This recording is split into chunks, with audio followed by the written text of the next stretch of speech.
Hello everyone, I hope आप सभी बहुत अच्छे होंगे। तो बड़े दिनों बाद आज फिर से हमने स्टार्ट कर दी हैं और अब ये सीरीज़ नहीं बंद होने वाली है, क्योंकि ये बहुत ज़्यादा आपकी परीक्षाओं के लिए इम्पॉर्टेंट है और साथ ही साथ आप लोगों के बहुत ज़्यादा डिमांड थे इस जो है यूपी जी के बहुविकल्पीय प्रश्न को लेकर के। इसीलिए अब ये सीरीज़ तो बिल्कुल नहीं बंद होने वाली और प्रश्नों की संख्या हम ज़्यादा नहीं रखेंगे, कम रखेंगे, जिससे आप लोग डेली रिवीजन करते हुए चलो। तो उत्तर प्रदेश स्पेशल बात करेंगे। स्पेशल में क्या कि बहुविकल्पीय प्रश्नों के साथ साथ पूरे एमसीक्यूज रहेंगे। इसमें आपके यूपी SSSC, यहाँ पर SSSC होना चाहिए, ठीक है। यहाँ पर UP SSSC, UP PCS, RO दरोगा भर्ती के लिए UP PCL, high court UP की कोई भी परीक्षा है, इन सभी परीक्षाओं को इसमें जो क्वेश्चन है सम्मिलित किए गए हैं। तो आप लोग निश्चिंत हो जाएं, ठीक है, कि आप लोगों का जो क्वेश्चंस कोई छूटने वाला है तो किसी भी परीक्षा में पूछा गया यूपी जी के आपके सामने होगा। तो ये है क्वेश्चन नंबर फर्स्ट है आप लोगों का। नीचे दो कथन दिए गए हैं, जिनमें से एक को अभिकथन और दूसरे को कारण कहा गया है, ठीक है। यानी कि दूसरा आपका कारण है और पहला आपका अभिकथन है, आपको दिखाई दे रहा है। तो पहले, और आप प्रश्नों का जो स्तर है वो भी आप देख के बता सकते हैं कि प्रश्नों को कितनी बेहतरी से इसे संजो के लाया गया है, आपके कितनी ज़्यादा हेल्पफुल होंगे परीक्षाओं में। तो अभिकथन कह रहा है कि उत्तर प्रदेश दिवस 2024 पहले स्टार्ट में ही हमने गलत कर दिया। उत्तर प्रदेश दिवस प्रतिवर्ष 24 जनवरी को मनाया जाता है, ये तो सबको पता है। और 24 जनवरी 1949 को संयुक्त राष्ट्र प्रांत का नाम बदलकर उत्तर प्रदेश रखा गया था। अब आप लोग हमें ये बताएं कि ये 24 जनवरी को उत्तर प्रदेश दिवस मनाया जाता है? बिल्कुल मनाया जाता है। और 24 जनवरी 1949 को संयुक्त प्रांत का नाम बदलकर उत्तर प्रदेश रखा गया था, ठीक है। तो ये आप हमें बताएं। तो आंसर इसमें हो जाएगा सी, क्योंकि इसमें सी कह रहा है कि ए सत्य है परंतु आर गलत है, यानी कि कारण इसका गलत है। कैसे गलत है ये आप देख लो कि उत्तर प्रदेश सरकार द्वारा प्रतिवर्ष 24 जनवरी को, मैं थोड़ा पेन को पतला कर देती हूँ, ठीक है। तो कह रहा है कि उत्तर प्रदेश सरकार द्वारा प्रतिवर्ष 24 जनवरी को उत्तर प्रदेश दिवस मनाया जाता है, एकदम सही है।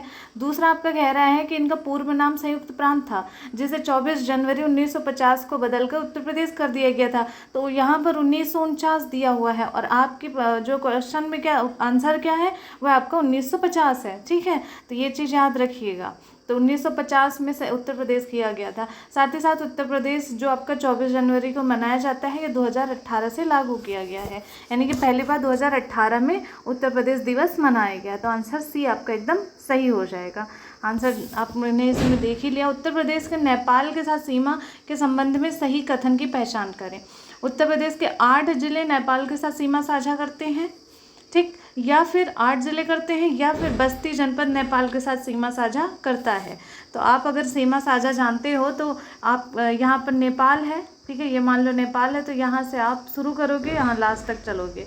अब इसको ज़रा क्लियर कर लो कि कौन कौन सा है। तो आंसर इसमें दोनों नहीं आपके सही हैं, क्योंकि आपको पता है कि जो नेपाल के साथ सीमा साझा होता है 579 किलोमीटर के साथ साथ 7 जिलों द्वारा ही लगाया जाता है, सीमा साझा होता है, जैसे कि सिद्धार्थनगर, बलरामपुर, श्रावस्ती, महाराजगंज, बहराइच, लखीमपुर खीरी, पीलीभीत।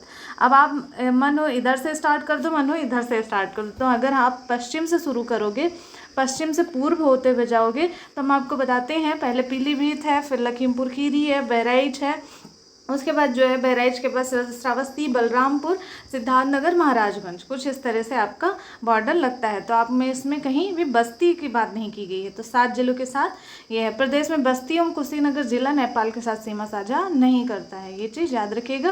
किसी किसी परीक्षा में बस्ती की जगह पे कुशीनगर दे देते हैं। तो आंसर आपका इसमें डी हो जाएगा, ठीक है। यहाँ क्वेश्चन है तीसरा, कह रहा है कि नीचे दिए गए कूट के आधार पर सही कथन का पहचान कीजिए। मोर उत्तर प्रदेश का राजकीय पक्षी है, ठीक है भाई, ये आप उत्तर प्रदेश का राजकीय पक्षी मोर, ठीक, और उत्तर प्रदेश का राजकीय चिन्ह मछली, धनुष, तीर, और उसमें मोर शामिल है। ये मोर आपको उत्तर प्रदेश में कभी दिखाई दिया है कि हाँ मोर हो सकता है? तो आंसर जरा आप हमें लाइव में ही बताओ, आंसर क्या हो सकता है। आपने मोर तो उत्तर प्रदेश का तो नहीं है पढ़ा है, नहीं, आपको लग रहा है पढ़ा होगा, भाई कैसे पढ़ा है, उत्तर प्रदेश का मोर नहीं है। उत्तर प्रदेश का आपका हो जाएगा, यहाँ पर आंसर लिखा हुआ है वो आपका है सारस, ठीक। आपको ये चीज़ पता होना चाहिए। और दूसरा, आपका जो राजकीय चिन्ह है ऐसे बना हुआ है, और उसके साथ साथ राजकीय चिन्ह में मैं आप लोगों को बताना चाहती हूँ कि जो राजकीय चिन्ह बना हुआ है और उसमें यहाँ पर एक गंगा बह रही हैं, ऐसे बह रही हैं, तो इसमें मतलब जो है गंगा जो है गंगा और यमुना बह रही हैं, ठीक है। तो ये दिखाई दे रहा है, इसमें मछली है, धनुष है, तीर है, ये शामिल है, लेकिन इसमें मोर कहाँ शामिल है? नहीं शामिल है ना। तो क्वेश्चन में कहा गया था कि मोर जो है आपके इसके अंदर से शामिल दिखाई देता है, नहीं शामिल है, और सारस इसका है, तो ये आंसर आपका गलत हो जाएगा। आप उत्तर प्रदेश का अच्छे से जान लो कि कौन सा है, ठीक है। तो उत्तर प्रदेश का राजकीय चिन्ह मछली, धनुष, तीर शामिल हैं, जबकि मोर शामिल नहीं है। 1983 में इसे स्वीकार किया गया था, ये चीज़ याद रखना। राजकीय वृक्ष अशोक है यूपी का, राजकीय पशु बारहसिंगा है, राजकीय पुष्प पलाश है, राजकीय खेल हॉकी है, और राजकीय चिन्ह जो है एक वृत्त में 2 मछली और एक तीर धनुष है। क्वेश्चन नंबर 4 कह रहा है उत्तर प्रदेश में सबसे अधिक एवं सबसे कम क्षेत्रफल वाला जिला। तो सबसे अधिक आप क्षेत्रफल, यानी कि सबसे अधिक क्षेत्रफल कौन है? खीर ही है, यानी कि आपको खीर जो है सबसे ज़्यादा पसंद है, तो सबसे अधिक क्षेत्रफल वाला ये हो जाएगा। और हापुड़ जो है हापुड़ को कम मिला खीर, है ना, तो हापुड़ सबसे कम क्षेत्रफल वाला हो जाएगा। ऐसे ट्रिक से याद कर लेना, आंसर नंबर सी आपका हो जाएगा, ये आप देख सकते हो, ठीक है। अन्य जिलों में हम याद कर लो तो प्रयागराज है सबसे ज़्यादा, सोनभद्र है, जौन, और ये क्रम में दिया हुआ है, ये आप फिलहाल अभी मत याद करो। ये सब जो चीज़ आपको याद करने की ज़रूरत है उतना ही कहेंगे कि याद करो। क्वेश्चन नंबर 5 कह रहा है सिर्फ और सिर्फ हम 10 क्वेश्चंस करवाएंगे आज, ठीक है, और डेली हम 10 ही करवाएंगे। नीचे दिए गए कूट के आधार पर सही कथन की पहचान कीजिए। उत्तर प्रदेश का सोनभद्र जनपद 4 राज्यों के साथ सीमा साझा करता है, और सोनभद्र जनपद की सीमा छत्तीसगढ़ को जो है स्पर्श नहीं करती है, यानी कि आपको टच नहीं करती है। तो सोनभद्र आंसर कौन सा हो जाएगा? केवल 1, केवल 2, केवल जो है 1 और 2 दोनों हो जाएंगे, और साथ ही साथ इसमें हो जाएगा इनमें से कोई नहीं। तो आंसर कौन सा हो जाएगा आपका, ठीक है, ये आपको बताना है। तो आंसर नंबर आपका एकदम सही है। इसकी व्याख्या देख लो क्या कह रहा है। उत्तर प्रदेश सोनभद्र जनपद 4 राज्यों के साथ सीमाएं साझा करता है। सोनभद्र किधर है आपका? आपको पता है ना, सोनभद्र आपका यहाँ पर लटकता हुआ है। जैसे ये आपका मैप हो जाएगा, कुछ हमें मैप बनाना, एक सेकंड, मैप बनाना नहीं आता है, ठीक है, एक सेकंड, ये कुछ ऐसे आपका यहाँ पर ललितपुर लटकता हुआ, और उसके बाद जो है ये ऐसे है आपका उत्तर प्रदेश कुछ, ठीक है। अब एकदम एग्जैक्ट नहीं बना पाए हैं, तो यहाँ पर आपका सोनभद्र है, यहाँ पर आपका ललितपुर है, ठीक है, यहाँ पर आपका सहारनपुर है, इधर आपका हो जाएगा बलिया है यहाँ पर, और इधर आपका हो जाएगा दिल्ली वगैरह है। तो ये ऐसे ही आपका है, याद रखिएगा। तो क्या कह रहा है, इसको हम निकाल देते हैं। तो कह रहा है कि सोनभद्र जनपद 4 राज्यों के साथ सीमा साझा करता है। यहाँ पर हमने सोनभद्र बताया था, तो 4 राज्य के साथ एक इधर, एक इधर, एक इधर, एक इधर है। वो कौन कौन से हैं? तो आपका एक इधर मध्य प्रदेश हो जाएगा, यहाँ है, छत्तीसगढ़ हो जाएगा, इधर बिहार हो जाएगा, और झारखंड भी हो जाएगा। झारखंड यहाँ है, ये झारखंड है, ये बिहार है, ठीक है। तो ये आपके 4 राज्यों के साथ जो है सोनभद्र जो है राज्य सीमा जो है साझा करते हैं। सोनभद्र जिला प्रदेश के दक्षिण पूर्व में स्थित है। तो ये आपका देखो, उत्तर, दक्षिण, पूर्व, तो ये दक्षिण पूर्व ही तो था, तो ये भी आपका एकदम सही है। सोनभद्र तो हमने यही बताया था ना, यहाँ थोड़ी ना बताया था, जब हमने ये नक्शा बनाया है तो यही तो बताया था सोनभद्र, ठीक।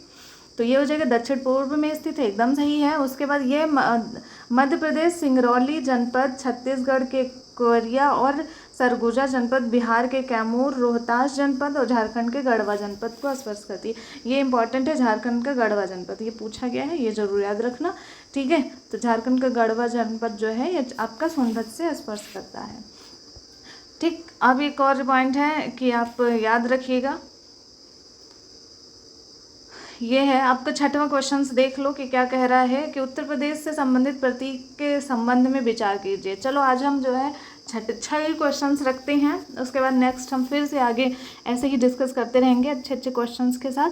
तो ये उत्तर प्रदेश से संबंधित प्रतीक यानी कि ये सिंबल के बारे में बात कर रहा है। तो कौन सा है? राजकीय वृक्ष जो है अशोक है, ठीक। राजकीय पक्षी सारस क्रेन है, राज्य पशु नीलगाय है, ये तो नहीं है। और राजकीय जो है पुष्प जो है वाटर लिली है। तो कौन सा हो जाएगा? आंसर नंबर ए आपका एकदम सही है। 1 और 2 सही है और ये दोनों आपके गलत हैं, क्योंकि वृक्ष तो हम आप सभी को पता है कि अशोक है, पष्टी सारस है, पशु जो है बारहसिंगा है, ना कि आप लोगों का नीलगाय है, और पुष्प पलाश है, ना कि आपका वाटर लिली है।